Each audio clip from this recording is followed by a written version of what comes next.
કોઈ ચિંતા ના કરો. શ્રી ગણેશાય નમઃ. નળદ મિત્ર પણારજ ક્રોટક સુદેવ વિઘ્નેશ્વરાય વરદાય સ્વરૂપે મોદરાય સકલાય જગદ્વિતાય નાગાનનાય શ્રુતિ યજ્ઞ વિભૂષિતાય ગૌરી સુતાય ગણનાથ નમસ્તે. વક્રતુંડ મહાકાય સૂર્યકોટી સમપ્રભ નિર્વિઘ્નમ કુરુ મે દેવ શુભકાર્યેષુ સર્વદા. દાદા, તમારા ઘરે, તમારા આંગણે, તમારા મંદિર કહો તો મંદિર, તમારો દરબાર કહો તો દરબાર, એમાં અમારા વડીલ બેન લક્ષ્મીબેન બાહુભાઈ કામલિયા, એમની દીકરી પ્રકૃતિબેન તો આવી જ ગયા, પણ અત્યારે હવે આપણી સામે દાદા પ્રકૃતિબેન જ બેઠા છે. ઓકે, તો એમના સંદર્ભમાં જે કંઈ એમને તમારો જે અનુભવ થયો દાદા, એ આપણે પૂછીએ છીએ કે તમારો એમને અનુભવ કેવો રહ્યો, તમારી અનુભૂતિ કેવી રહી.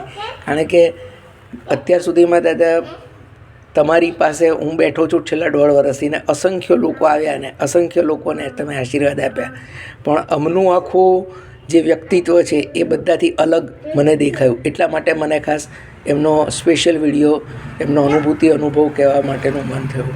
દાદા, તમે એને તાકાત આપજો કે એ જે વાત કરે, જે એ રજૂઆત કરે, જે અનુભવ કે એ સામાન્યમાં સામાન્ય પબ્લિક સુધી પહોંચે અને લોકોના દુઃખો, દર્દો, તકલીફો, અધિવ્યાધિ દૂર કરવામાં પ્રકૃતિબેન પણ આંગળી ચીદાનું પુણ્ય મેળવે એવી મારી અપેક્ષા છે. પ્રકૃતિબેન, તમે અહીંયા દાદા પાસે બેઠા છો અને તમે પહેલાં સામે બેઠા હતા, પછી અહીંયા હોટ સીટ ઉપર બેઠા અને દાદાની પાસે તમે બચ્ચનની જેમ કોણ બનેગા કરોડપતિની જેમ બેઠા. તમને દાદાનો જે અનુભવ થયો બેટા, એ તમે તમારા શબ્દોમાં કહો.